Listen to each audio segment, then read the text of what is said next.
മാക്ക് ഇവിടെ ഒരു വീഡിയോ അടിച്ചരാം.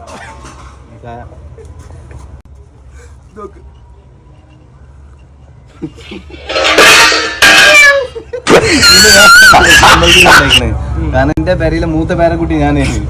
അപ്പൊ എന്റെ അങ്ങാടിയിൽ 5 റുപ്യേന്റെ സമൂസയുണ്ട്, 6 റുപ്യേന്റെ സമൂസയുണ്ട്. അപ്പൊ 6 റുപ്യേന്റെ സമൂസ വാങ്ങാനാണ് സാധാരണ. ഞാൻ അന്ന് 5 റുപ്യേന്റെ സമൂസ 12 വാങ്ങിയാണ്ട് 10 മാക്ക് കൊണ്ടു കൊടുത്താണ്ട് അമ്മ ഇടറ് 6 റുപ്യേന്റെ സമൂസ ഉണ്ടാ നോക്കി കണ്ട് തിന്നണട്ടാറ്. എന്നിട്ട് ഉമ്മ ഒന്ന് കണ്ണു വെട്ടിന് ശേഷം ഞാൻ വല്ല കക്കൂസ് കയറി 2 സമൂസ തിന്നു അസർക്ക്. അപ്പൊ എന്റെ സമൂസ തിന്നൊക്കെ കഴിഞ്ഞതിന് ശേഷം എളാമാന്റെ ഒരു മുട്ട് എളാൻ വന്ന് കണ്ട് ആമ ഇങ്ങനെ മുട്ട് മാനുവാ ഞാൻ എന്താണെന്ന് വെച്ച് ഇതൊന്നും കേട്ട് ഇറങ്ങി എന്താ അതിൻ്റെ ഉള്ളിൽ നിന്ന് ഒരു മണം തന്നെ. ഞാൻ എളാമ പോളെ കുറേ തുണിയും താളം മാടി അയച്ചു കാണാൻ ഇങ്ങനെ വീശി കുറേ നേരം കഴിഞ്ഞതിന് ശേഷം ഒന്ന് പുറത്തേക്ക് ഇറങ്ങി നോക്കിയത് ഇങ്ങനെ. അപ്പം എൻ്റെ എളാമൻ്റെ മുന്നിൽ തന്നെ ഇങ്ങനെ നിൽക്കുന്നു. എന്താണ് അതിൻ്റെ ഉള്ളിൽ നിന്ന് മണം? ഞാൻ വന്ന് ഒരു മണമില്ലല്ല, ഇത് നോമ്പ് മുറിച്ചാ? ഞാൻ നോമ്പൊന്നും മുറിച്ചിട്ടില്ല. അപ്പൊ എന്താ സംഭവം എന്ന് വെച്ച് അല്ല പട്ടാണിക്കടന്റെ ഉള്ളിൻ്റെ ഒക്കെ മണം വരുന്നതിനുള്ളത്. ഞാൻ പറഞ്ഞു ഞാൻ ഇന്നലെ നിന്ന് സമൂസല്ല നേരത്തെ ദഹിച്ചിട്ടുണ്ടാവില്ല ആ മണാണ് ഈ വന്നിട്ടുണ്ട് പറഞ്ഞു.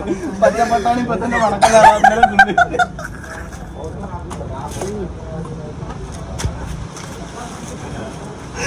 90s പല കളികളും കളിച്ചിട്ടുണ്ട്.